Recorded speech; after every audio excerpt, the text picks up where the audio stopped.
जो आज मैं आपको बताने वाला हूँ, this is the highest level of existence in the materialistic world. Materialistic की जो फाउंडेशन है, जो जड़ है, जिसके ऊपर आप कितनी भी बड़ी बिल्डिंग खड़ी कर सकते हो, उसके बारे में मैं आज बात करने वाला हूँ। एक बुक है मेरे हाथ में, इस बुक का नाम है ऑटोबायोग्राफी ऑफ अ योगी। इस बुक में ना परमहंस योगानंद जी के अलग अलग एक्सपीरियंसेस हैं। एक एक्सपीरियंस है जिसमें बता रहे हैं एक ऐसे योगी के बारे में जो एक टाइम पे अपनी बॉडी को 2 जगह रख सकते हैं। एक है जो हवा में उड़ सकते हैं, और ऐसे बहुत सारे योगीज हैं इसके अंदर, एक नहीं, 2 नहीं, ऐसे बहुत सारे योगीज हैं जो आपका माइंड पढ़ सकते हैं। मतलब आपके माइंड के अंदर जा करके जो भी आपके थॉट्स चल रहे हैं वो पढ़ करके आपको बता सकते हैं एग्जैक्टली कि ये आपके थॉट्स हैं। अजीब लग रहा है ये सब सुनने में? कितने लोगों को लग रहा है सच है? कितने लोगों को लग रहा है कि नहीं यार ये तो इमेजिनेशन है और हाँ, तो विश्वास नहीं हो रहा। सच बताऊं, अगर आज से 4 साल पीछे मैं भी चला जाऊं और मेरे को आकर के कोई इस बुक के बारे में बात करता है या इन सब चीज़ों के बारे में बात करता, मैं कहता बकवास है, मैं कहता सब झूठ है, कहानियाँ हैं। लेकिन आज अपने एक्सपीरियंस के बेस पे, किसी बुक के बेस पे नहीं जो मैंने पढ़ी, अपनी बॉडी और अपने माइंड के जो अलग अलग एक्सपीरियंसेस हैं उसके बेस पे मैं ये पूरे कॉन्फिडेंस के साथ कह सकता हूँ कि इस बुक में जितनी भी बातें लिखी हुई हैं, ये तो मैं नहीं कह सकता वो सच है झूठ है क्योंकि मैं वहाँ पे नहीं था, लेकिन वो सब कुछ पॉसिबल है और उससे बहुत ज़्यादा और भी चीज़ें पॉसिबल है। मैं आपको एक छोटी सी कहानी सुनाता हूँ। इस कहानी को बड़े ध्यान से सुनना, बिकॉज अगर ये कहानी आपको समझ आ गई तो आप किसी भी फील्ड में कितना भी आगे बढ़ सकते हो। एक मछली समुद्र में तैर रही थी, वो तैरते तैरते तैरते तैरते किसी रास्ते से कुएं में आ गई और आ करके वहाँ पे मेंढक को बोली कि तुझे पता है समुद्र कितना बड़ा होता है? तो जो मेंढक था उसने कहा कि भाई मुझे तो नहीं पता। मछली ने कहा बहुत बड़ा होता है। तो मेंढक ने अपना हाथ किया ऐसे करके, कहता अच्छा इतना बड़ा होता है क्या? मेंढक, उसने अपनी पूरी जान लगा दी, पूरा हाथ खोल दिया, कहता इतना बड़ा होता है? मछली कहती है अरे नहीं नहीं, इससे भी बहुत बड़ा होता है। उसने कहा अच्छा इतना बड़ा होता हो? उसने अपना और हाथ खोल दिया मेंढक ने, अरे नहीं भाई इससे भी बहुत बड़ा होता है, मैं तुझे कैसे समझाऊं? अच्छा तो फिर इसका मतलब वहाँ से लेकर के वो जो दीवार दिख रही है, कुएं की जो एक तरफ दीवार थी और दूसरी तरफ थी, वहाँ से लेकर के वहाँ तक इतना बड़ा होता होगा? उसने कहा नहीं नहीं, इससे भी बड़ा होता है। और मेंढक बोला कि तू झूठ बोल रही है क्योंकि इसके आगे तो कुछ है ही नहीं, इस दीवार के आगे तो कुछ है ही नहीं। तो इसका मतलब मेंढक भी सच बोल रहा है और मछली भी सच बोल रही है। मेंढक को क्या करना है, थोड़ी देर के लिए अपने दिमाग को खोलना है और सिर्फ अज्यूम करना है कि शायद हो सकता है मछली झूठ बोल रही हो सकता है सच बोल रही हो, तब उसके चांसेस हैं उस समुद्र तक जाने के, नहीं तो वो जा ही नहीं सकता, वो ज़िंदगी भर कुएं में ही रहेगा। तो मैं आपको ये नहीं कह रहा कि आप मान लो कि मैं कह रहा हूँ और ये सब सच है और ये सब पॉसिबल है, सिर्फ अज्यूम कर लो। सिर्फ अज्यूम कर लेते हैं थोड़ी देर के लिए कि अगर ये कह रहे हैं, मैं आपको कह रहा हूँ इतने कॉन्फिडेंस के साथ में कि ये सब कुछ पॉसिबल है और मेरे जैसे और इनके जैसे लाखों लोग और हैं जो कह रहे हैं कि ये सब कुछ पॉसिबल है। तो मेरा आप सबसे ये सवाल है कि अगर आप ये अज्यूम कर चुके हो कि हो सकता है ये सच हो, तो आप में और इन सब में क्या फ़र्क है? कोई फ़र्क तो है जिस वजह से ये कर पा रहे हैं और आप नहीं कर पा रहे। मैं आपको हिंट देता हूँ, फिर आप मेरे को बताना, एक वर्ड में बताना उस फ़र्क को। 2 स्टूडेंट्स हैं एक ही क्लास में, एक ही स्कूल के अंदर। एक जो स्टूडेंट है वो पढ़ता है दिन में 6 घंटे पूरे साल के लिए, दूसरा पढ़ता है सिर्फ 2 घंटे। जो 6 घंटे पढ़ता है साल के एंड में वो एग्ज़ाम देता है, दूसरा भी एग्ज़ाम देता है। जो 6 घंटे वाला है उसकी परसेंटेज आती है 70% और जो 2 घंटे पढ़ता है उसकी परसेंटेज आती है 98%। और वो सिर्फ क्लास में नहीं पूरे स्कूल में टॉप करता है। ऐसे लोग हैं, बहुत हैं, हर इंडस्ट्री में है, हर जगह पर है। फॉर एग्जाम्पल आर्टिस्ट की बात करें, किसी परफॉर्मर की बात करें, कॉमेडी नाइट्स विद कपिल देखते हो आप लोग? कपिल शर्मा में और जो हज़ारों स्टैंड अप कॉमेडियंस हैं उसमें क्या फ़र्क है? थोड़ा सा फ़र्क है। मतलब कपिल शर्मा ऐसा क्यों है कि लाइफ की छोटी छोटी सिचुएशंस में ऐसी ऐसी चीज़ें ढूंढ लेता है जो और लोग नहीं ढूंढ पाते। और भी स्टैंड अप कॉमेडियंस उस लेवल पे पहुंचना चाहते हैं, पहुंच नहीं पा रहे। क्या कहानी, क्या फ़र्क? ऑब्जर्वेशन का फ़र्क है, कॉन्सेंट्रेशन का फ़र्क है, उसको पता है कि व्हाट ही वांट। हाँ, फोकस है, कॉन्सेंट्रेशन है। अब इसको एक स्टेप और आगे बढ़ाते हैं, हम बहुत पास पहुंच गए हैं। ऑब्जर्वेशन है, ऑब्जर्वेशन क्यों है? अभी जो मैं बात कर रहा हूँ ना वो नेक्स्ट लेवल की बात कर रहा हूँ। जैसे आपने दी अनबिलीवेबल पावर ऑफ बिलीफ वाला मेरा सेशन देखा है, उसमें मैंने कहा बिलीफ कहाँ से आएगा, नॉलेज और एक्सपीरियंस से। आज जो मैं बात कर रहा हूँ उससे भी एक स्टेप और आगे की कर रहा हूँ कि इसमें तो कोई डाउट ही नहीं है कि नॉलेज और एक्सपीरियंस तो चाहिए। मैं बात कर रहा हूँ दो लोग जिनके पास में सेम तरह की नॉलेज है, सेम तरह का एक्सपीरियंस है, फिर भी एक है जो उस नॉलेज को बहुत तेजी से गेन कर पा रहा है और दूसरा है जो नहीं कर पा रहा है। अगर एक वर्ड में बोलना हो तो एक वर्ड क्या होगा? जैसे कंसंट्रेशन और इन सब से मिलता जुलता ही है, डिजायर, कन्विक्शन। 100% देना कि बस 0.99 का 0.001 भी नहीं छोड़ा है, बस यही है, इसके बाद कुछ बचेगा ही नहीं। It's just 100%। मगर ऐसा देखो, ये चीज़ें ना जो आप अभी बातें कर रहे हो, ध्यान से समझने की कोशिश करो कि ये जो चीज़ें हैं ये तो हम सबको पता है, लेकिन मैं अगर सीक्रेट बोल रहा हूँ तो इसका मतलब कोई ऐसी चीज़ है जिसको मिस कर रहे हैं, देख करके भी हम मिस कर रहे हैं कि देखो अपनी तरफ से 100% तो सारे ही दे रहे हैं ना। अगर ओलंपिक्स में वो 10 लोग कॉम्पीट कर रहे हैं एक रेस के लिए जो अपनी अपनी कंट्री के बेस्ट हैं, तो अपनी तरफ से कौन होगा जो 100% नहीं देगा? देंगे, क्यों नहीं देंगे? अगर उसको एक वर्ड में बोला जाए, उसको कहेंगे अवेयरनेस। अगर सिंपल तरीके से देखा जाए इन लोगों में क्या फ़र्क है, एक दूसरे से ज़्यादा अवेयर है। अभिनव बिंद्रा, आप सबने नाम सुना होगा, जो गोल्ड मेडल जीते थे वहाँ पे ओलंपिक्स में। उनसे अगर आप जा करके पूछोगे कि क्या फ़र्क होता है जो आदमी गोल्ड जीतता है और जो सिल्वर जीतता है उसके अंदर, तो आई एम 100% श्योर वो यही बोलने वाले हैं कि उस टाइम पे जब वो कंपटीशन चल रहा होता है, किसकी अवेयरनेस कितने ऊपर लेवल पे है, उसका सारा खेल होता है। कि एक आदमी जब वहाँ पे निशाना लगाने वाला है, फ्रैक्शन ऑफ सेकंड्स के लिए, एक सेकंड के लिए भी नहीं, एक सेकंड के 1000वें हिस्से के लिए भी अगर उसका ध्यान उस डॉट से हल्का सा भी बटा या कटा तो वो गया,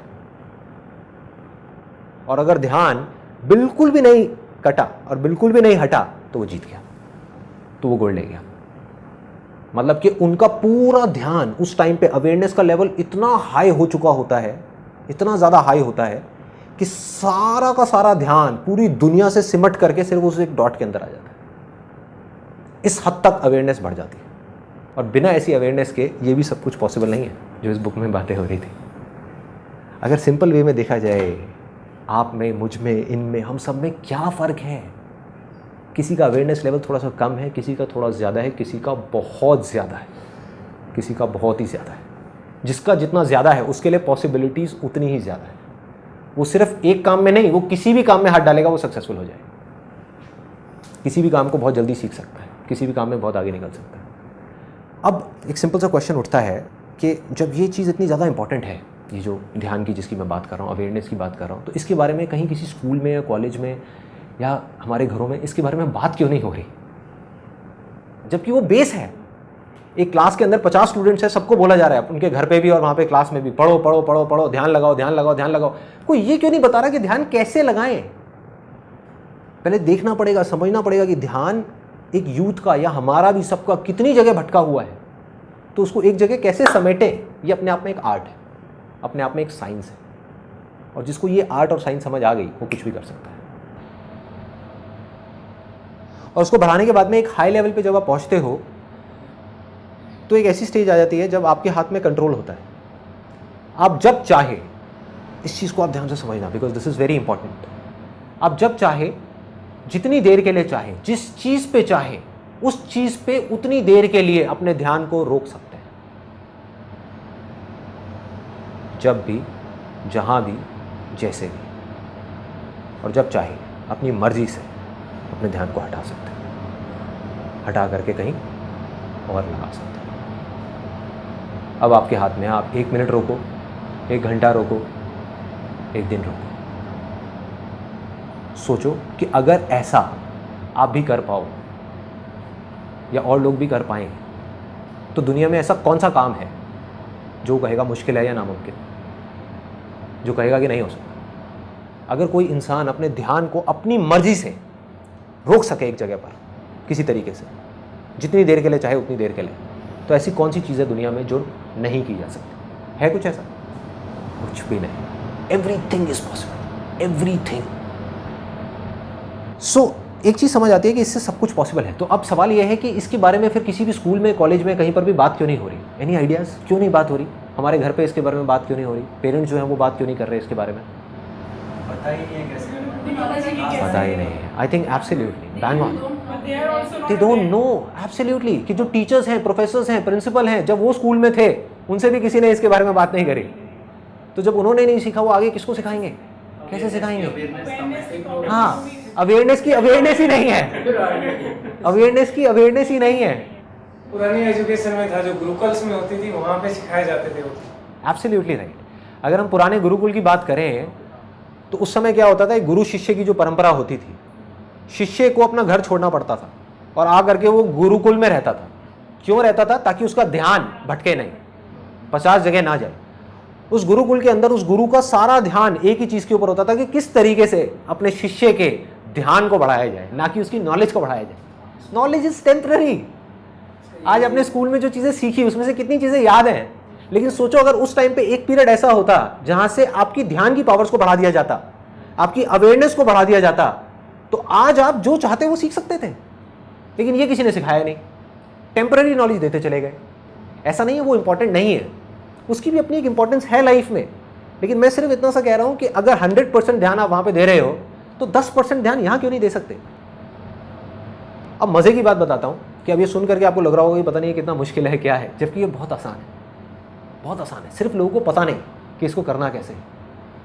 और इसकी प्रैक्टिस आप 24 घंटे कर सकते हो, जहां चाहे वहां कर सकते हो।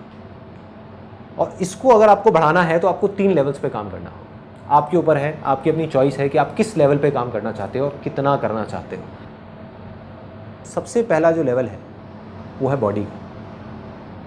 बॉडी की जो एक्टिविटी आप कर रहे हो उसका और अवेयरनेस का डायरेक्ट कनेक्शन है, डायरेक्ट। आप पूरा दिन बैठे रहो और टीवी देखते रहो पूरा दिन, शाम के टाइम देखना आपकी अवेयरनेस लेवल कैसी होगी, आपकी सोचने समझने की शक्ति कैसी होगी। और आप पूरा दिन बहुत ज्यादा एक्टिविटी भी ना करो, कम भी ना करो, लेकिन एक्टिव रहो, उस समय आप देखना आपकी अवेयरनेस लेवल कैसी है। सिंपल, कोई रॉकेट साइंस नहीं है। तो सबसे पहला क्या है कि बॉडी को एक्शन में लेकर के आना पड़ेगा, उतना ही हमारी अवेयरनेस बढ़ेगी। अब वो कैसे लाना है, ये क्वेश्चन आता है सबसे पहले। तो मैं आपको ये तो नहीं बता सकता कि आप क्या करोगे, बिकॉज इसके 1000 तरीके हैं। मैं ये बता सकता हूँ 4-5 चीजें कि मैं क्या करता हूँ। सुबह उठते ही सबसे पहले ऑयल पुलिंग करता हूँ। ऑयल पुलिंग एक टेक्निक है जिसको आप गूगल पे जाकर के सर्च कर सकते हो। ये इंडिया से ही शुरू हुई थी, आयुर्वेदा से। अब पूरे वर्ल्ड में लोग कर रहे हैं, इंडिया में बहुत कम लोग जानते हैं इसके बारे में। ऑयल पुलिंग बहुत सिंपल है। सुबह उठ करके एक सेसमे ऑयल होता है, तिल का तेल होता है, उसको आपको अपने मुंह में रखना है उठते ही, बिना ब्रश किए, बिना कुछ किए, और 15 मिनट के लिए कुल्ला करते रहना है। और उसके बाद में थूक देना ले जाकर के फ्लश में। उससे होगा क्या, उससे आपकी कम से कम हज़ारों बीमारियों में आपको फ़ायदा होगा। आपका पूरा का पूरा डाइजेस्टिव ट्रैक्ट डिटॉक्स हो जाता है। और दूसरा सबसे बड़ा पॉइंट जिसका डायरेक्ट कनेक्शन है अभी इस चीज़ से जिसकी मैं बात कर रहा हूँ, बॉडी की एक्टिविटी बढ़ाने की, आपका आलस मर जाएगा। आलस गायब 15 मिनट के अंदर। प्रॉब्लम है क्या, जड़ क्या है? मेरा जो मकसद है इस सेशन को करने का वो ये नहीं है कि कुछ थ्योरेटिकल बातें करके यहाँ से खत्म कर दूँ ना, प्रैक्टिकल सॉल्यूशन। जड़ क्या है कि जब सुबह उठते हैं तो अवेयरनेस लेवल इतना कम होता है हमारा, क्योंकि आजकल ज़्यादातर लोग रात को लेट सोते हैं, लेट सोए, थक करके सोए, उसके बाद में सुबह लेट उठ रहे हैं, तो अवेयरनेस लेवल गिरा हुआ है ना। उस टाइम पे किसी तरीके से अगर आप जल्दी उठना चाहते हो तो अपनी अवेयरनेस को बढ़ाना है। वो कैसे बढ़ेगी? Oil pulling is a way out. अब वो करो, एकदम एक्टिव हो जाओगे, आपका आलस गायब। आंखों के अंदर जो नींद सी आ रही होती है सुबह उठने के बाद में, बॉडी पूरी ढीली होती है। क्यों होती है? क्योंकि टॉक्सिन्स भरे हुए होते हैं पूरी बॉडी के अंदर। वो टॉक्सिन्स गायब, पूरी की पूरी बॉडी क्लीन हुई, एनर्जी लेवल एकदम हाई हो जाएगा, आपका अवेयरनेस लेवल बढ़ेगा। वो बढ़ते ही अब उसको यूज़ करना है। क्या करना है? इमीडिएटली स्ट्रेचिंग करनी है। यही मैं करता हूँ। उठते ही सबसे पहले सुबह बेसिक स्ट्रेचिंग करी, ये किया, ये किया, ये किया, ये किया, हल्की फुल्की, ज़्यादा नहीं। उससे बॉडी और एक्टिव में आई, अवेयरनेस लेवल और बढ़ी हमारी। उसके बाद में मैंने क्या किया हुआ, अपने घर में थोड़ा सा पुशअप्स वगैरह कर लिए, एक रॉड लगवाई हुई है जिसके ऊपर थोड़े से चिनअप्स वगैरह कर लिए और ये सब कर लिया। उसके बाद में योगा कर लेता हूँ 20 मिनट के लिए, ज़्यादा नहीं, मतलब ये नहीं कि 1 घंटे के लिए करना है, 2 घंटे के लिए करना है। कभी पार्क चला गया जॉगिंग करने के लिए। इन अदर वर्ड्स, किसी भी तरीके से अपनी बॉडी को एक्टिव करता हूँ सुबह सुबह, क्योंकि अगर आपने सुबह अपनी बॉडी को एक्टिव नहीं किया तो नहीं कर पाओगे। ये जड़ है। मतलब जिस बॉडी को मैं एक्शन में लाने की बात कर रहा हूँ वो एक्शन में क्यों नहीं आ रही? क्योंकि जब हम सुबह उठे तभी इतना आलस भरा हुआ है कि वो आलस हमको जकड़ लेता है और धीरे धीरे धीरे धीरे दिन के एंड तक पहुँचते पहुँचते हम जा करके पड़ जाते हैं और कुछ समझ नहीं आ रहा होता कि क्या हो रहा है। अगर सुबह ही आपने अपने आप को एक्टिव कर दिया तो काम हो गया। दूसरा मैं क्या करता हूँ, कभी भी लिफ्ट यूज़ नहीं करता, हमेशा सीढ़ियाँ यूज़ करता हूँ। चाहे मुझे 5वें फ्लोर पे जाना है, 10वें पे जाना है, चाहे 20वें फ्लोर पे जाना है, हमेशा सीढ़ियों से जाऊँगा। सिंपल से आइडियाज़ हैं, सिंपल आइडियाज़ हैं जो कोई भी प्रैक्टिस कर सकता है अगर करना चाहे तो। और ये चीज़ साइंटिफिकली प्रूव हो गई है। बजाय ये कि आप 1 घंटा नॉन स्टॉप एक्सरसाइज करो, अगर 5-5 मिनट की दिन में 10 बार करो, that is much more effective. Body lethargic mode में जा रही है, एक्शन दे दो। सो ये हो गया पहला लेवल, मतलब कि बॉडी के लेवल पे। अब आ जाते हैं दूसरे लेवल पे, वो है माइंड का लेवल। ये बहुत इंटरेस्टिंग कि माइंड के लेवल पे अवेयरनेस को कैसे बढ़ाना है, क्योंकि जो माइंड है हमारा वो बॉडी को कंट्रोल करता है। बॉडी के जितने भी फंक्शंस हैं, बहुत कम लोग इस बात को समझ पाते हैं कि बॉडी की अपने आप में कोई एग्जिस्टेंस ही नहीं है, सब कुछ माइंड के हाथ में है। बस माइंड हमारे हाथ में नहीं है, इसलिए हम इस बात को नहीं समझ पा रहे। माइंड के लेवल पे क्या करना है, बहुत सिंपल है। माइंड का क्या नेचर है, एक टाइम पे 10 जगह भागना, 10 जगह भागना, है ना। अब जो मैंने आपको एग्जांपल दिया था कि 2 बच्चे हैं, एक ही क्लास में है, और एक 2 घंटे पढ़ता है, एक 6 घंटे पढ़ता है, दोनों में क्या फ़र्क है? एब्सोल्युटली। वो पढ़ाई के देखो कितना सिंपल है, कितना, कोई रॉकेट साइंस नहीं है, कोई बड़ी बड़ी बातें नहीं है कि जो 2 घंटे पढ़ता है वो पढ़ने के टाइम पे सिर्फ पढ़ता है, और जो 8 घंटे पढ़ता है या 6 घंटे पढ़ता है वो पढ़ने के टाइम पे और बहुत कुछ करता है। So simple. Multitasking is like the trend of today's adults और चिल्ड्रन। हाँ, तो फिर उसको कैसे डील करेंगे बच्चे? It's a very good question. देखो, मल्टीटास्किंग का मतलब तो ये है कि हम एक टाइम पे बहुत सारे काम कर सकें, लेकिन उस सेकंड में नहीं, उस 1 मिनट में जब हम एक काम को कर रहे हैं तो उस टाइम पे उस काम को करें, 1 मिनट बाद उस काम को छोड़े दूसरे काम को करें, दूसरे को छोड़े तीसरे को करें, तीसरे को छोड़े चौथे को करें। मल्टीटास्किंग का मतलब ये नहीं है कि हम एक साथ 4 कामों को करने की कोशिश करें।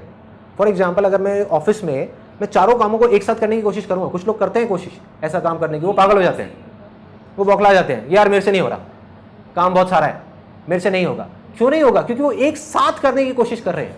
वो मल्टीटास्किंग का मतलब ये निकाल रहे हैं कि एक साथ में 4 फाइलों को देखना है। अरे नहीं, ये एक साथ में दोनों हाथों से लिखना है, ये नहीं है मल्टीटास्किंग। मल्टीटास्किंग है कि आपके पास में 10 काम आए, एक को किया हटाया, दूसरे को किया हटाया, तीसरे को किया हटाया। जब तीसरे को कर रहे हैं तो पहले और दूसरे के बारे में नहीं सोच रहे, चौथे, 5वें, 6ठे, 7वें के बारे में नहीं सोच रहे, सिर्फ तीसरे के बारे में सोच रहे हैं। That is multitasking. जिस लेवल की मैं बात कर रहा हूं आपके हाथ में पूरा कंट्रोल, कि आप जब चाहो अपने ध्यान को लगा सको और अपने ध्यान को हटा भी सको, which is more important than लगाना। फॉर एग्जाम्पल, किसी ने बिजनेस में अपना ध्यान तो लगा लिया, पैसा भी कमा लिया, लेकिन अब वो रात के टाइम अपनी फैमिली के साथ में बैठा हुआ है और उसके दिमाग में बिजनेस घूम रहा है, सोने की कोशिश कर रहा है, नींद नहीं आ रही, बिजनेस चल रहा है। मतलब आपका ध्यान वहां लग तो गया, लेकिन वहां से हट नहीं पा रहा, कट नहीं पा रहा, क्योंकि किसी ने सिखाया ही नहीं, कभी किसी ने बात ही नहीं करी कि ध्यान को हटाना कैसे है। कॉन्सेंट्रेशन तक तो फिर भी बहुत लोग बात करते हैं कि कॉन्सेंट्रेशन को कैसे बढ़ाना है, मगर ध्यान जब एक बार पीक पे पहुंच जाए तो उसको हटाना कैसे, that is very very important. तो मैं क्या करता हूं, किस तरीके से अपने ध्यान को लगाता हूं? बहुत सिंपल है। माइंड और बॉडी को जो कनेक्ट करता है वो है हमारी ब्रेथ, हमारी जो सांसें, उसने माइंड और बॉडी को आपस में जोड़ा हुआ है। जहां आपकी सांसें बंद हुई, माइंड और बॉडी अलग अलग, बॉडी फिर सिर्फ एक बॉडी, उसमें कोई माइंड नहीं है। तो इन सांसों को आप एज अ टूल यूज कर सकते हो। आपको शुरू में टूल्स की जरूरत पड़ेगी, आप समझ गए? आप माइंड को कंट्रोल करने की कोशिश कर रहे हो, जो सबसे ज्यादा पावरफुल है, उससे ज्यादा पावरफुल इस दुनिया में कुछ नहीं है। तो उसको कंट्रोल करने के लिए आपको किसी टूल की जरूरत पड़ेगी। आप अगर चाहोगे कि ऐसे ही कंट्रोल हो जाएगा, तो ऐसे नहीं होने वाला। मैं आपको एक एग्जांपल बताता हूं, सिंपल सा। एक आप में से किसी ने मेरा वो देखा है, इल्यूजन टू रियलिटी वाला सेशन देखा है? उसमें मैंने बात करी थी 32 बार चबाने की। लोग इसी बात को पकड़ के बैठ गए कि इसका मतलब 32 बार चबाओ। वो कोशिश कर रहे हैं, 1 दिन किया, 2 दिन किया, फिर भूल गए। ऐसे ही होता है, ऐसे ही होता है। वो असली जड़ को समझे ही नहीं जो मैंने कहा था। ये सीक्रेट था उस वीडियो का। मतलब ये मेरे पास में टूल था अपने माइंड को कंट्रोल करने का, जो बहुत पावरफुल जानवर है। माइंड क्या है? एक बंदर के जैसा है, कभी इधर भागा, उधर भागा, उधर भागा। कभी नोट करके देखना, हमारा माइंड 1 मिनट के अंदर अंदर कितनी जगह भाग जाता है, और कई बार ऐसी ऐसी जगह भागता है जिसका एक थॉट से दूसरे थॉट का कोई मतलब ही नहीं होता, कोई कनेक्शन नहीं होता। अभी हम बिजनेस के बारे में सोच रहे हैं, एकदम से फैमिली के बारे में सोचने लग जाएंगे, एकदम से बच्चों की चिंता हो जाएगी, एकदम से हम पढ़ाई के बारे में सोचेंगे, एकदम से हम 20 साल आगे चले जाएंगे, फिर हम 20 साल पीछे चले जाएंगे। कहीं का कहीं भाग रहे हैं, कहीं का कहीं भटक रहे हैं। तो इस बंदर को कंट्रोल करना है, विच इज वेरी पावरफुल। तो उसको कंट्रोल करने के लिए हमको एक टूल चाहिए। जिससे माइंड को हम लगाम दे सकें। आज मैं टूल्स की बातें करने वाला हूं कि वो टूल्स क्या है, that is more important than knowledge itself. Knowledge तो आप 1 मिनट में गूगल पे जाओ गेन कर लो, कैसे पतले होना है, ऐसे आपको 1000 फंडे मिल जाएंगे। उस नॉलेज को अप्लाई कैसे करना है। माइंड की आदतें कुछ और है, माइंड आपसे कुछ और करवाना चाहता है, वो आपसे 32 बार नहीं चबाना चाहता, आप 32 बार चबाना चाहते हो, तो माइंड को अपने वश में करना है, कैसे करोगे? टूल, ध्यान लगाने के लिए एक टूल चाहिए, मोस्ट इंपॉर्टेंट। वो टूल क्या है? एक सबसे इंपॉर्टेंट मैंने आपको बताया, आपकी ब्रेथ। कोई भी काम करने से पहले एक लंबी सांस ले लो। फॉर एग्जाम्पल, आप सीढ़ियां चढ़ने वाले हो, लंबी सी सांस लो और अपने ध्यान को हर जगह से हटा करके सीढ़ियों पर ले आओ। उस मोमेंट में सीढ़ियां चढ़ना इंपॉर्टेंट है, और कुछ तो इंपॉर्टेंट नहीं है ना। तो हम अपने ध्यान को कहाँ ले आए? सीढ़ियां चढ़ने। कितनी छोटी सी चीज़ लग रही है, और ये करना क्या मुश्किल है? मुश्किल नहीं है, बहुत आसान है अगर हम करना चाहें तो। अगर हम करना चाहें तो बहुत ही सिंपल है। टूल आपको उस टाइम पे क्या मिला? आपकी ब्रेथ। उसके अलावा जितने ज्यादा टूल्स होंगे उतना आपके लिए बेटर है, क्योंकि उतना ही वो ध्यान बार बार जैसे ही भटकेगा वो वापस वहां पे ले आएंगे। वो टूल्स आपको याद दिलाएंगे, वो याद दिलाने का काम कर रहे हैं। ऐसे क्या टूल्स हो सकते हैं? बैंड पहन सकते हो आप अपने हाथ में, सिंपल सा बैंड आप कहीं से भी खरीद सकते हो और इसको लेकर के अपने हाथ में पहन लो। ये बैंड क्या है? एक रिमाइंडर है टू कम बैक। जब भी आप इसको देखो तो एक रिमाइंडर है, be aware, as simple as that. ये क्या है? ये रिमाइंडर है कि ध्यान को भाई खाने पे ले आ, ध्यान तेरा टीवी में जा रहा है, खाने पे ले आ। और नहीं भी चाहेंगे तो लगाना पड़ेगा ध्यान यहां पर, इस टूल की वजह से, क्योंकि इस टूल में क्या है, अगर यहां पे ध्यान नहीं लगाया तो खाना कहां होगा? नीचे चला जाएगा। तो ध्यान लगाना पड़ जाएगा। जब तक हमारे पास टूल्स नहीं होंगे, हम करना चाहेंगे लेकिन फिर भी कर नहीं पाएंगे। और क्या क्या टूल्स हो सकते हैं? इस तरह से लोग टैटू बनवाते हैं, तो एक सिंपल सा आइडिया है, आप टैटू बनवा सकते हो अपने हाथ में। ये किस चीज का टैटू है? लाइट का टैटू है। इस तरह के प्रिंट आउट्स हैं, इसको मैं अपलोड कर दूंगा अपनी वेबसाइट पे फ्री डाउनलोड सेक्शन में, जहां पे वॉलपेपर्स में जाके कोई भी इसको डाउनलोड कर सकता है और प्रिंट आउट निकाल सकता है। ऐसे प्रिंट आउट ले करके हम घर में 4 जगह लगा सकते हैं। उससे क्या होगा? बार बार आपका, आप ये मान करके चलो कि माइंड तो भटकेगा ही, इन बातों को सुनने से कुछ नहीं होने वाला, सब बकवास है, वीडियो ये वो, ये सारी चीज़ें बकवास है जो आप अभी देख रहे हो। जब तक इन चीज़ों को आप प्रैक्टिस में नहीं लेकर के आओगे, जैसे ही आप प्रैक्टिस में लाने की कोशिश करोगे वो बंदर भागेगा, माइंड आपका इधर भागेगा उधर भागेगा, कहेगा अरे बेकार है, छोड़ो ये सब क्या करना है, बकवास है, कुछ नहीं होने वाला इस सबसे। क्या हुआ? कुछ नहीं बदला, कुछ नहीं बदलेगा, यही होगा, जो जैसा चल रहा था वैसे ही चलता रहेगा, कुछ नहीं बदलने वाला। अवेयरनेस लेवल नहीं बढ़ेगी अगर हमने कुछ नहीं किया तो। और मैं वही बता रहा हूँ कि करना कैसे है, उसके तरीके क्या है। इस प्रिंट आउट को हम जगह जगह लगा सकते हैं। इस प्रिंट आउट में क्या लिखा है? Awareness is light, as simple as that. जागना मतलब लाइट और इग्नोरेंस इज डार्कनेस, सोना मतलब डार्कनेस, अंधेरा। बस ये बार बार दिखेगा तो ये बातें याद आती रहेंगी, क्योंकि वीडियो तो आपने 1 बार देखी, 2 बार देखी, फिर भूल गए हफ्ते बाद, लेकिन ये लगा रहेगा 3 महीने बाद भी। तो क्या होगा? बार बार याद दिलाने का काम करेगा। अब देखो, मोबाइल है, हमारे ध्यान को भटकाने की सबसे बड़ी जड़ क्या है? Mobile, internet, computer. ये टूल है। ये गलतफहमी है कि इसकी वजह से हमारा ध्यान भटकता है। इस टूल को हम कैसे यूज करते हैं उसका सारा खेल है। आग है ना, आग से हम जला भी सकते हैं और एनर्जी भी प्रोड्यूस कर सकते हैं। मोबाइल में आप हर 1 घंटे में रिमाइंडर लगाओ, be aware, awareness is light. हर 1 घंटे में क्या होगा? टूल बन गया वही मोबाइल है, जो आपको तंग कर रहा था, आपको डार्कनेस की तरफ लेकर के जा रहा था, वही आपको लाइट की तरफ ले जाएगा। दिमाग लगाओ, कौन कौन से टूल्स को आप किस किस तरीके से यूज कर सकते हो, कहां पर आप ऐसा क्या करना चाहते हो जिसमें आप किसी टूल को यूज कर सकते हो अपने ध्यान को उस काम में लगाने के लिए। और जितने भी लोग सक्सेसफुल हैं किसी भी फील्ड में, आप ध्यान से देखोगे वो किसी ना किसी टूल को यूज कर रहे हैं। इन चीजों का थोड़ा थोड़ा आपको ध्यान रखना है। जितना आप ध्यान रखते चले जाओगे उतनी आपकी अवेयरनेस बढ़ती चली जाएगी। सोचने के टाइम पे सोचना है, खाने के टाइम पे खाना है, चलने के टाइम पे चलना है, भागने के टाइम पे भागना है, मीटिंग के टाइम पे मीटिंग है। जब अपने बच्चों के साथ में खेल रहे हैं तो सिर्फ बच्चों के साथ में खेल रहे हैं। जब अपनी वाइफ के साथ में लड़ रहे हैं तो सिर्फ वाइफ के साथ में लड़ रहे हैं। अवेयरनेस का मेरे ख्याल से जो ये आईएएस के एग्जाम होते हैं, जैसे उनके इंटरव्यू क्वेश्चन जब आते हैं, शायद अवेयरनेस वहाँ पे भी बहुत ज़्यादा उनको चाहिए होती है। जब वो पूछते हैं आपकी शर्ट में कितने बटन है, आपके पीछे वाली दीवार का रंग क्या है, जो सीढ़ियाँ चढ़ के आए थे नंबर ऑफ स्टेप्स कितने थे। एब्सोल्युटली, कहाँ नहीं चाहिए आप ये बताओ, कहाँ नहीं चाहिए। लोग बात करते रहते हैं जिंदगी भर रेस जीतने की, काम में, किसी भी चीज़ में, एजुकेशन में, पढ़ाई में, जॉब में, इधर उधर बिजनेस में। वो ये नहीं समझ पाते कि कोई भी लड़ाई होती है ना जिंदगी की, वो लड़ाई तो 2 मिनट की होती है। फॉर एग्जाम्पल ओलंपिक्स है तो कंपटीशन तो 2 मिनट का है, 2 मिनट की रेस है, लेकिन उसकी तैयारी कितने सालों से होती है? 10 साल से होती है। कुछ लोग सोचेंगे यार ध्यान लगा करके सीढ़ियां चढ़ने से क्या हो जाएगा। अरे आपकी अवेयरनेस का लेवल बढ़ेगा।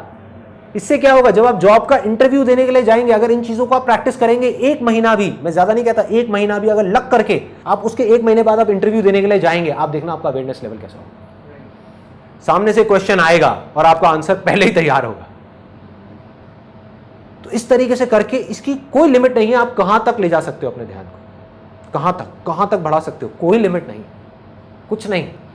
करना क्या है, ये नहीं सोचना कि मुझे वहां पहुंचना है, फिर अटक जाओगे, क्योंकि वहां नहीं पहुंचते हुए दिखे तो फिर छोड़ दोगे ना। वहां नहीं पहुंचना, आज जहां पर भी हो, आपका ध्यान जिस भी लेवल पे है, चाहे यहां है, चाहे यहां है, चाहे यहां है, चाहे यहां है, उसको थोड़ा सा बढ़ाओ, थोड़ा सा और बढ़ाओ, थोड़ा सा और बढ़ाओ, थोड़ा सा और बढ़ाओ, थोड़ा सा और बढ़ाओ।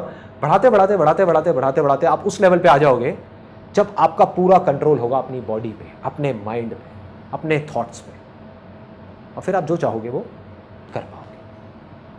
जिस थॉट को पकड़ना होगा आप पकड़ोगे, चूज करना होगा चूज करोगे, छोड़ना होगा छोड़ दोगे। फिर आप वही करोगे जो आपके लिए और दूसरों के लिए अच्छा होगा। आप चाह करके भी कुछ बुरा नहीं कर पाओगे। मतलब इसका फायदा सिर्फ आपको नहीं होगा, सबको होगा, पूरी की पूरी दुनिया को होगा। इसीलिए मैं ये सेशन कर रहा हूँ, क्योंकि ये सिर्फ आप तक नहीं रहेगा, ये फैल जाएगा। अवेयरनेस फैलती है। एक मेरी अवेयरनेस बढ़ी तो अकेले मेरी नहीं बढ़ी, मेरे थ्रू और भी लोगों की बढ़ रही है, और जब उनकी बढ़ेगी तो सिर्फ उनकी नहीं बढ़ेगी, उनके थ्रू और भी लोगों की बढ़ेगी, उनके आसपास में लोगों की बढ़ेगी, और बढ़ते बढ़ते बढ़ते बढ़ते बढ़ते बढ़ते ये फैल जाएगी, चारों तरफ फैल जाएगी। अब आ जाते हैं हाईएस्ट लेवल पे। ये था सेकंड लेवल माइंड का। हाईएस्ट लेवल है सोल के लेवल। तो अगर आप इस लेवल पे जाना चाहते हो तो उसका सिर्फ एक तरीका है, वो है मेडिटेशन, और कोई दूसरा रास्ता है ही नहीं। क्योंकि अगर सोल के लेवल पे काम करना है, बाकी जितना भी काम है माइंड का, बॉडी का, वो सब बाहर हो रहा है। कंसंट्रेशन बाहर हो रहा है, किसी ना किसी ऑब्जेक्ट पे हो रहा है। लेकिन जो सोल के लेवल का काम है उसके लिए अंदर जाना पड़ेगा, आंखें बंद करनी पड़ेगी, मेडिटेशन करनी पड़ेगी। और कितना आसान है मेडिटेशन करना, लोग सोचते हैं बहुत मुश्किल है। एक वीडियो है spiritual reality power of meditation, आप लोगों ने देखी हुई है? सबने देखी हुई है। उसको देख करके सिंपल उसको प्रैक्टिस करना शुरू करना है। करना क्या है, दिन में 10 मिनट भी करें, 15 मिनट भी करें तो बहुत है। वहां से जो पावर्स बढ़ेंगी वो बियॉन्ड है। और अगर मेरा बस चले तो सबसे पहले मैं मेडिटेशन को कंपलसरी कर दूंगा इंडिया के जितने भी स्कूल्स हैं और कॉलेजेस हैं वहाँ पर। सिर्फ 15 मिनट का एक ऐसा पीरियड होना चाहिए डेली, हर स्कूल में और हर कॉलेज में, जहाँ पर इस अवेयरनेस के बारे में कुछ बात की जाए। बजाय उनको रट्टू तोता बनाने के, उनको एक ऐसा इंसान बनाया जाए, बजाय उनको रोज़ एक मछली खिलाने के लिए उनको मछली पकड़ना सिखाया जाए, ताकि ज़िंदगी भर के लिए उनका पेट भर जाए। बजाय नॉलेज की एक एक मछली रोज़ देने के, उनको ये समझाया जाए कि मछली पकड़ते कैसे हैं, कि इस नॉलेज की मछली को पकड़ा कैसे जाता है। वो ध्यान की पावर है। और मेरी आप सबसे रिक्वेस्ट है, आप लोग जो यहाँ पर बैठे हुए हैं या जो भी वीडियो पे मेरे को देख रहे हैं, अपने एंड पे मेरे से जितना हो सकेगा मैं करूँगा। और आप लोगों से मैं बस इतनी सी रिक्वेस्ट कर सकता हूँ कि अगर हो सके तो अगर आप में से कोई टीचर है, पेरेंट्स हैं या स्टूडेंट्स हैं, इन तीनों में से किसी भी एक कैटेगरी में है, उनको एक लेटर लिखना है अपने प्रिंसिपल को। जिस लेटर के अंदर आपको ये लिखना है कि जो मेडिटेशन है उसके बारे में आप कहीं से भी कोई भी आर्टिकल उठा सकते हो। अब तो साइंटिफिक इतनी स्टडीज़ हो गई है मेडिटेशन के ऊपर जिसकी कोई हद ही नहीं है। मतलब हज़ारों स्टडीज़ हैं कि 20 मिनट की जो मेडिटेशन है वो 2 घंटे की नींद के बराबर है। सोच करके देखो, अगर 2 सेशंस के बीच में एक स्कूल में या कॉलेज में एक 20 मिनट का मेडिटेशन का सेशन आ जाए तो उनकी सोचने समझने की शक्ति, सीखने की शक्ति कितनी बढ़ जाएगी। बच्चों की लाइफ बदल जाएगी। और आपको क्या करना है, लेटर में लिख करके कि we request you to please start a meditation session in your school, it's going to be great for the students. एक स्कूल में हज़ारों बच्चे हैं, कितने टीचर्स हैं, कितने पेरेंट्स हैं। मैं कहता हूँ अगर 10 लेटर भी पहुँच गए ना एक प्रिंसिपल के हाथ में, वो सोचने पर मजबूर हो जाएगा। और उनको बोलो कि अगर आप सब बच्चों के लिए नहीं कर सकते कोई बात नहीं, 6 स्टैंडर्ड से ऊपर वालों के लिए कर दो। 6 के लिए नहीं कर सकते कोई बात नहीं, 10th से ऊपर वालों के लिए कर दो। करो तो सही, करो तो सही।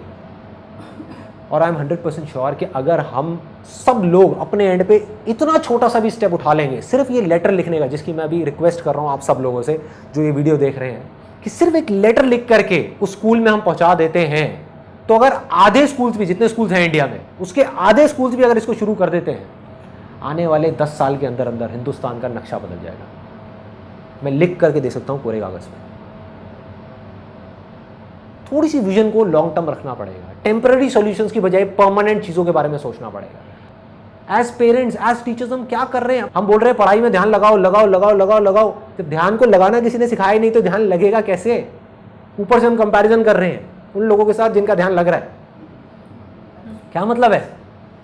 हो सकता है उनका पढ़ाई में लग रहा है, इसका म्यूजिक में लग रहा है, और हम कंपैरिजन कर रहे हैं एक म्यूजिक वाले को और पढ़ाई वाले को, जबकि दोनों की अपनी लिमिटेशंस है। जिसका पढ़ाई में लग रहा है उसने पढ़ाई में तो लगा लिया, म्यूजिक में नहीं लगा पाया। उसने म्यूजिक में लगा लिया, पढ़ाई में नहीं लगा पाया। अरे हमको करना है कि ध्यान का लेवल बढ़े, अवेयरनेस का लेवल बढ़े, कि वो बच्चा जब चाहे अपना पढ़ाई में ध्यान लगा सके, स्पोर्ट्स में ध्यान लगा सके, म्यूजिक में ध्यान लगा सके, किसी भी एक्टिविटी में ध्यान लगा सके, और जब वो उस एक्टिविटी को कर रहा है उस समय वो बाकी सारी एक्टिविटी से ध्यान हटा सके। ये सॉल्यूशन है, ये परमानेंट सॉल्यूशन। अगर ऐसे बच्चे आगे आएंगे तो वो सोशली रिस्पॉन्सिबल सिटीजन होंगे, वो कुछ अच्छा ही करेंगे अपनी अपनी फील्ड में। बुरा चाहेंगे भी तो नहीं कर सकते, क्योंकि वो जागे हुए होंगे, सोए हुए नहीं होंगे। तो हमको उनको जगाना है, और सिर्फ ये नहीं कि बच्चों को जगाना है, पहले पेरेंट्स को जागना है। कई पेरेंट्स ये नहीं उठा करके बच्चे पर डाल दें, बेटा तू जाग, चल वीडियो को देख और जागना शुरू कर। अरे तुम्हें भी जागना है, सबको जागना है, बच्चों को जागना है, पेरेंट्स को जागना है, टीचर को जागना है, प्रिंसिपल को जागना है, सबको जागना है। जितने ज्यादा लोग जागते चले जाएंगे वो सोसाइटी उतनी ही अच्छी होती चली जाएगी, उतनी ही रहने लायक होगी। लास्ट में मैं सिर्फ इतना कहूंगा कि अब तक मैंने जो भी कुछ कहा है, अगर उसको एक लाइन में सम अप करना हो, वो ये है कि अगर आप अपनी अवेयरनेस को टेम्पररी बेसिस पे बढ़ाना चाहते हैं तो बॉडी के लेवल पे काम करो। मतलब कि आपकी जो हदें हैं, हर आदमी की एक हद होती है, एक लिमिट होती है जहां तक वो जा सकता है, जिसके अंदर एक दायरा होता है जिसके अंदर वो काम कर सकता है। आपकी सोच का अपना एक दायरा है, आपकी स्किल्स का अपना एक दायरा है, आपकी नॉलेज का अपना एक दायरा है, आपके एक्सपीरियंस का अपना एक दायरा है। जब तक वो दायरा नहीं बढ़ेगा तब तक आप नहीं बढ़ सकते। As simple as that. तब तक आप मांग सकते हो कि मैं बढ़ जाऊं बढ़ जाऊं बढ़ जाऊं बढ़ जाऊं, मांगने से कुछ नहीं होने वाला। उस दायरे को बढ़ाना पड़ेगा, उस हद को बढ़ाना पड़ेगा। तो अगर तो आप अपनी इस हद को, जो भी आपकी हद है, जिस भी लेवल पे, चाहे वो इतनी है इतनी है इतनी है, उसको टेम्पररी बेसिस पे बढ़ाना चाहते हैं तो बॉडी के लेवल पे काम करना है। वो भी जरूरी है, वो भी जरूरी है, लेकिन टेम्पररी। बॉडी में जब एक्टिविटी करी, लेवल बढ़ा, एक्टिविटी बंद हुई, लेवल गिर गया। 2 दिन के लिए एक्टिव हुए, ठीक हो गया, 2 दिन के लिए फिर एक्टिव नहीं हुए, गिर गया। टेम्पररी बेसिस जरूरी है, लेकिन टेम्पररी। अगर इसको परमानेंट बढ़ाना है तो माइंड के लेवल पे काम करो। अगर अपनी हदों को परमानेंट बेसिस पे बढ़ाना है तो माइंड के लेवल पे अवेयर होना शुरू हो जाओ। जितना आप अवेयर हो जाओगे, आपके माइंड की जो हदें हैं वो बढ़ती चली जाएंगी, फैलती चली जाएंगी, फैलती चली जाएंगी, फैलती चली जाएंगी। लेकिन अगर आप दुनिया की सारी हदों को तोड़ करके आगे निकलना चाहते हो, वहां जाना चाहते हो जहां पर कोई हद नहीं, कोई लिमिट नहीं है, कोई बाउंड्री नहीं है, कोई बाउंडेशंस नहीं है, तो उसका सिर्फ एक तरीका है, अपनी आत्मा के स्तर पर काम करना, अंदर जाना होगा। यहां से शक्ति मिलेगी उस माइंड को कंट्रोल करने की। और एक बार आप जा करके इस अवेयरनेस में मर्ज हो गए, उसके बाद में कोई हद नहीं, कोई डर नहीं है, कोई परवाह नहीं है, कोई लिमिट नहीं है, ना नाम की कोई चीज नहीं है, कुछ भी पॉसिबल। Everything is possible.